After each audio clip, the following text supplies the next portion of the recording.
Hello and welcome to another episode of GoodGood Investing. My name is Rachel Grunn. And I'm Andrea Cwik. Guys, we're so happy to be back in studio. We haven't been together for a couple of weeks. We've been traveling a lot with our families. Yeah, we've been traveling. So tell everybody where you went, because that's exciting. Yes, I've been a few places, but I went to Oklahoma into the mountains to ride horses for a week, which was super fun. It's the first time I've ever truly been off the grid, like didn't even have Wi-Fi. You were hard to reach. I was hard to reach and I hated it. In that aspect, loved the trip, but like I need just a little bit of Wi-Fi when I come home at the end of the day. Just a smidge to check in, make sure everything's okay. But no, it was so fun to get away for a minute and decompress, you know how it goes. Yeah. And then I just got back from Orlando for a conference called The Money Show, which was all about different ways people are investing. No surprise, multifamily wins. Yeah, of course. Yes. What were you up to? We went to Mexico and we had this amazing view from our room of where the Dolphins train in the resort. What? So we got to see them practicing all their tricks.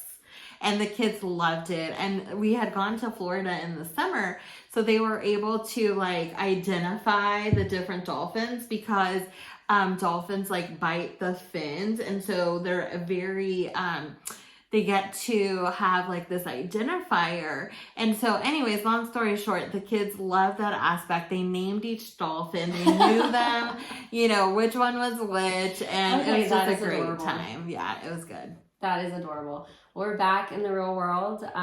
For us, it's the beginning of November and the holidays are approaching and we are finishing out 2022 super strong. Yeah, absolutely. In the multifamily space. Yeah. So guys, we talked the past couple of weeks about different ways people make money in multifamily, kind of what certain, terms mean, like cash on cash, mailbox money, stuff like that. Today, we're going to go over some deal examples. Yeah. Right? So in our history, what deals have sold and how they did, because we've said 100 times projections are just that. There are our best estimated informed opinion of how the property will perform. But it doesn't mean that'll always happen. Sometimes they do way better. Sometimes they do a little worse, right? Yeah. But so we're going to kind of go over both sides of the coins, ones that outperformed and ones that underperformed. Yeah, absolutely. Awesome. So let's get into it. All right, so we have our real world example number 1, which is from right here in Dallas, Texas. We do love investing in Dallas. It's a great market. Yeah. I would say right now, maybe it's a little overinflated.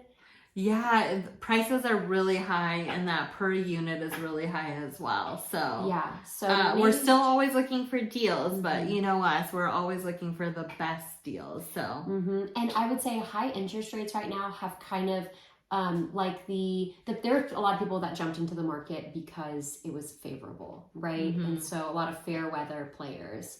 And now we're kind of seeing those people fall out of the market, and hopefully it's going to give us more opportunity because we know that we can weather that storm, and weather the high interest rates. Yeah. Okay, so real world example number 1, 255 units in Dallas, Texas. The projected returns were very similar to the returns that we still project, which is around 5 years hold and 100% return, which means doubling your money. Yeah.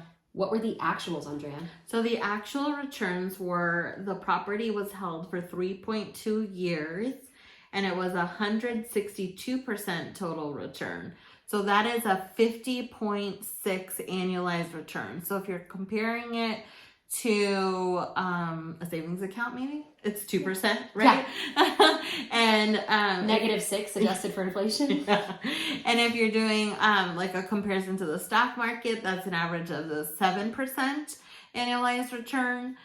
This one was 50.6 annualized, so blows everything out of the water. Yeah, that is awesome. I mean, imagine an investor agreeing to, a 5 to 6 year hold at 100% return and getting 162% return in just over 3 years. That's insane, but it happens. That's why we've included it in our deal example. It happens. Yeah. Okay. Number 2, also in a submarket of Dallas called Farmers Branch, actually very close to where I was born. I was born in Carrollton. So Farmers Branch, I would say Farmers Branch is probably a really strong rental community. I think like Carrollton and Farmers Branch, there's a lot of because it's very close to the Dallas city center. But I think a lot of people there probably, I mean, there's just like a lot of multifamily buildings there. Oh, okay. Yeah, I think so. Okay, so projected returns. Again, a 5 to 7 year hold was projected at 100% return. That is pretty much, I would say 9 times out of 10 what we project. I mean, we won't do a deal unless it's like we can conservatively project something like that. Right. That's kind of what we go after in all of our deals for the ideal investor returns. This one was a 250 unit, right? 250 units. Yep. I'd say that's average for what we, 250. The last one was 255. So what were the actuals on this one? So this one was a 7-year hold. So on the highest hold that we expected, this one was a 200% return and an annualized return of 28.6%. Now, can I tell you something really interesting about this property, because I actually know it very intimately. My mom was in this deal. And yeah, 7 years is a long time to hold, right? Yeah. We included this one because it's the longest hold that has ever been, that our partners have ever done. Yeah. So my mom was actually in this deal, and it's super cool because actually by year 5, they had already done 2 refinances, or maybe by year 6, they had done 2 refinances. The investors actually had all of their capital back, 100% of it, plus some profit. And then they were like, hey, do you guys want to keep holding this? Because it is just it's just cash flowing like crazy. Oh. And the investors were like, we have all our money back plus a bit of profit. Why wouldn't we let it cash flow for another 18 months? Yeah. So that's why they held it for so long, because it was just cash flowing like crazy. Yeah. So that's a really interesting example of how maybe the business plan looks like this, but then we reevaluate it at some point and say, this might even be more advantageous, you know? Yeah. Well, sometimes I do get the question from investors, why don't we just keep holding it? Yeah. So I always tell them it's very hard to get a consensus of all of our investors wanting to hold, because some people want to exit because they have college tuition to pay, they have an expense they need to pay, right? So, but it looks like in this particular example, there was a consensus from all the investors and they were able to hold it for a longer time. At least a majority. Yeah. I think it's majority rules. But yeah, totally awesome. So over the lifetime of the deal, they 3x their money. 200% return is 3x. Yeah. So they 3x their cash, and their cash, I think a lot of people think, oh my gosh, if I invest $100,000, it's just tied up for 7 years. Not the case. We do employ refinances generally, and in this case, 2 refinances to get all that capital back. Pretty cool. Yep. Well, what if it all goes wrong, Andrea? We included an example of a property that underperformed. Unfortunately, it happens. I would say it's rare, but it can happen. This one's in Atlanta, Georgia, and it's 137 units. And the projected returns were the same as always. 5-year hold, 100% return is what was projected. Yeah. What were those actuals? So the actual return was a 2-year hold, so a lot less than expected. 26% total return. So that means they still got their money back, right? And then 26% on top of it. And that was a 13% annualized return. So still, I mean, it outperformed the stock and outperformed putting it in a savings account. So exactly. And what's interesting about this is like no one's going to hold on to a sinking ship, right? Yeah. And my mom was also in this deal, and so I have some good insight into it. And she was like, you know, with the updates from the operator, they were like, listen, it's just, we've hit some roadblocks or things, you know, whatever, and we just need to sell it ASAP. So that's why they sold it in 2 years, because they saw the trajectory is not great. And they're like, if we sell it now, you guys are still going to make a 13% annualized return, 26% total. So like you said, if you invested $100,000, you'd get back $126,000 in 2 years. Yeah. I mean, it's still pretty good. Yeah, it didn't meet projections, but it's still pretty good. Yeah. You know? And, you know, I think these 3 examples show like a top performing, middle, and low.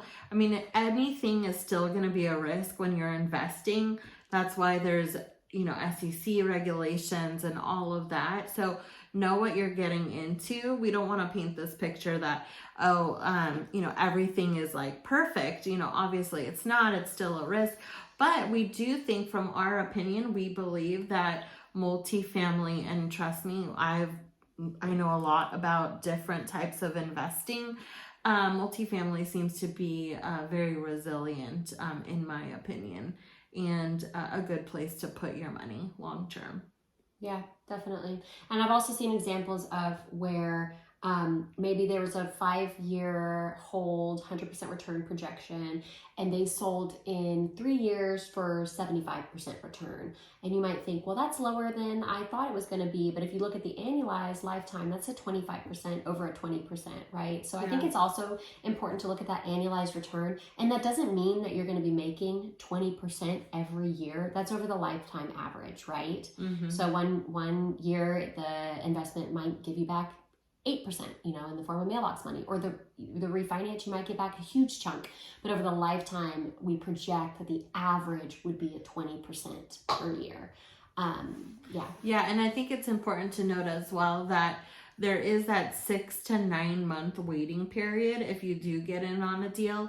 There is that waiting period because we're looking to stabilize the asset, and maybe we're spending more on remodel than we're actually making. So there is, like Rachel said, it's an average annualized return. Yep, exactly. So guys, I hope this was enlightening. And we are so happy. Like I said, we're so transparent with our financials and our underwriting. And so we never want our investors to be in the dark or wondering. I always say, if I have an investor reach out to me with a question, I feel like I'm failing because, like during the hold period, because we should be giving updates where they're not like, hey, I haven't received an update in a while. What's going on with all my money that I gave you? Yeah, no, it's a monthly update. You can expect a monthly update with all of the financials that you can comb through.